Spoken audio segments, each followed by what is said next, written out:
Hello दोस्तों, नमस्कार। मैं संदीप सर,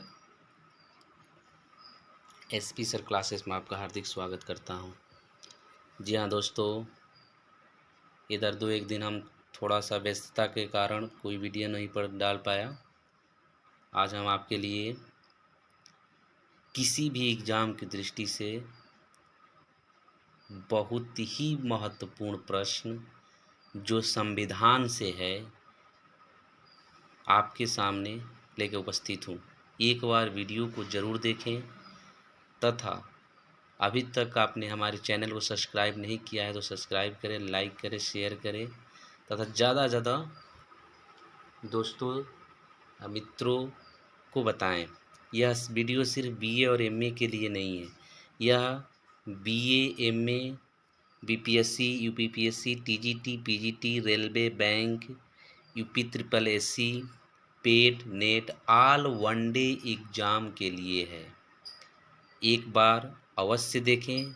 अगर अच्छा लगे तो कमेंट बॉक्स में कमेंट करें ताकि इस तरह के वीडियो संविधान से आपके लिए हम हर रोज़ कुछ न कुछ नया करने का कोशिश करें और आपके समक्ष ऐसे ही आधुनिक भारत से लेकर संवैधानिक विकास तक सबसे कुछ न कुछ प्रश्न लेकर आएँ। ये तो प्रश्न है, हो सकता है कि हम आपके सामने डिटेल भी लेकर आ सकते हैं बताने के लिए कि कौन सी अधिनियम कब और कैसे कब आए, किस गवर्नर जनरल में क्या कार्य हुए, इस तरह के सारे चीज़ हम आपके सामने लेकर आएंगे। एक बार वीडियो को ज़रूर देखें, वीडियो को स्किप मत कीजिए। वीडियो को देखेंगे तो आप कहीं ना कहीं पाएंगे कि सर ने बहुत अच्छा मेहनत किया है और हाँ, यह प्रश्न किसी ना किसी लेवल का प्रश्न है। एकदम ज़बरदस्त मज़ा आ जाएगा एक बार देखेंगे तो। जी हाँ, तो आते आए हैं वीडियो पे, आइए चलते हैं। वीडियो प्रश्न पहला है, निम्नलिखित में से किस अधिनियम द्वारा भारत की विधान परिषद को बजट पर चर्चा करने की शक्ति प्राप्त हुई? तो ऑप्शन ए है भारतीय परिषद अधिनियम 1861। ऑप्शन बी है भारतीय परिषद 1892। ऑप्शन सी है भारतीय परिषद 1819। ऑप्शन सी है भारतीय परिषद अधिनियम 1819। तो जी हाँ दोस्तों, इसका आंसर क्या होगा आप कमेंट बॉक्स में बताइए। हम इसका आंसर आपको रखते हैं। आंसर नंबर 20 का हो जाएगा कि भारतीय परिषद अधिनियम 1892 में विधान परिषद ने बजट पर चर्चा करने की शक्ति प्राप्त हुई थी। इसमें 1909 जिसको मार्लेन मिंटो सुधार भी कहा जाता है और 1819 जिसको मॉन्टेस्क्यू सुधार भी कहा जाता है। ठीक है, इसका ऑप्शन नंबर बी सही हो जाएगा। ठीक, आइए नेक्स्ट चलते हैं। नेक्स्ट प्रश्न पे, नेक्स्ट प्रश्न आपके सामने है। निम्नलिखित में से किस अधिनियम के अंतर्गत केंद्रीय स्तर पर द्वैत शासन लागू किया गया था? केंद्रीय स्तर पर द्वैत शासन लागू किया गया था। क्या ऑप्शन नंबर ए 1919 अधिनियम, 1909 अधिनियम। ऑप्शन नंबर बी भारत सरकार अधिनियम 1919। सी ऑप्शन नंबर 1935 भारत सरकार अधिनियम 1935। ऑप्शन नंबर डी भारत सरकार अधिनियम 1947। तो क्या आप बताएंगे कौन से किस लागू किया गया था? द्वैत शासन लागू किया गया था। केंद्र और राज्यों में शासन प्रणाली व्यवस्था की स्थापना की गई थी। द्वैत का मतलब है एक केंद्र में एक राज्यों में। ठीक है, तो यह आपका हो जाएगा option number B 1919 Montesquieu Chelmsford सुधार। इसी 1919 में भी एक एक्ट आया था, रोलेक्ट एक्ट। क्या आपको पता है? अगर रोलेक्ट एक्ट के बारे में पता है तो आप कमेंट बॉक्स में यस लिखें और इसमें क्या हुआ था एक लाइन में उसको भी लिखें अगर आपको पता है तो।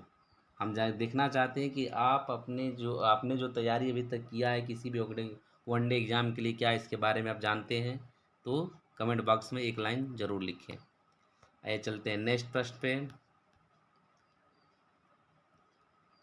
भारतीय विधायिका को पहली बार द्विसदनात्मक बनाया गया?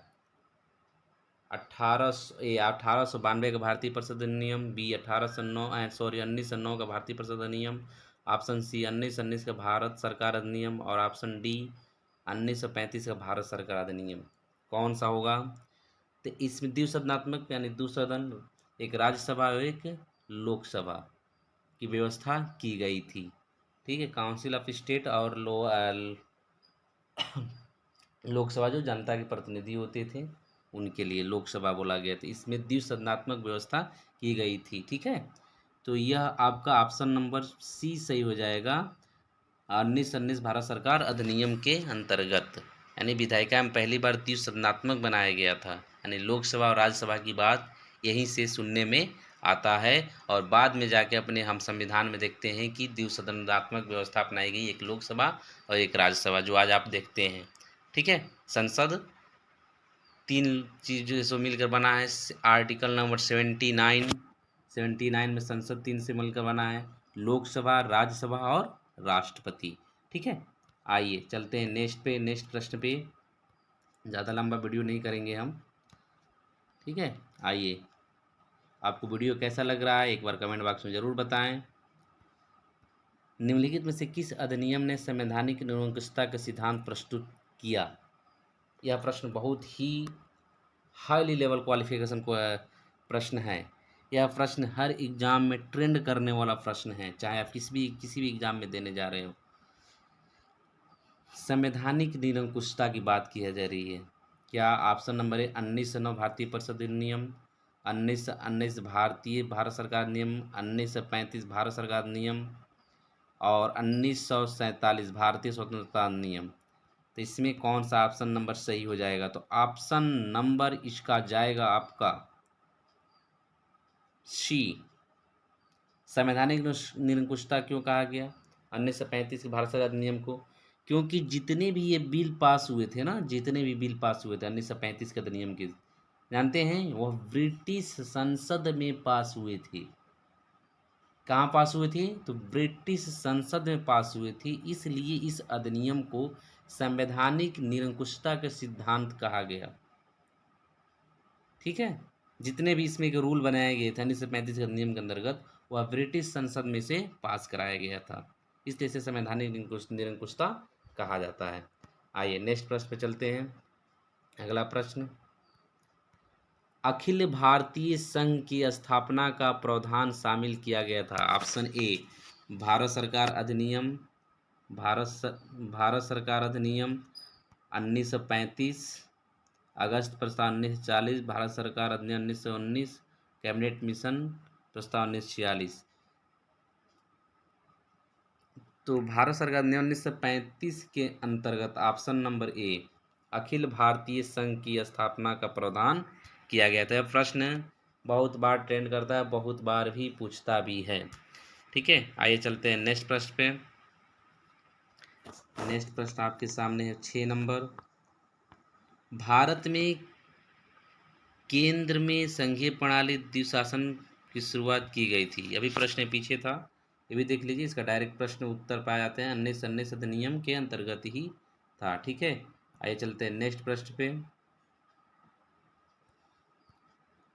1935 के अधिनियम के अधीन स्थापित संघ में अपशिष्ट शक्तियाँ किसे दी गई? संघीय विधानमंडल को, ऑप्शन बी प्रांतीय विधानमंडल को, ऑप्शन सी वायसराय को, ऑप्शन डी प्रांतीय राज्यपाल को। तो 1935 का अधिनियम जब पास किया गया तो अपशिष्ट शक्तियाँ जो किसी विषय में नहीं रखा जाता है, किसी सूची में नहीं रखा जाता है। सूची इसमें देख लीजिए, एक होता है संघ सूची, एक होता है राज्य सूची, एक होता है समवर्ती सूची।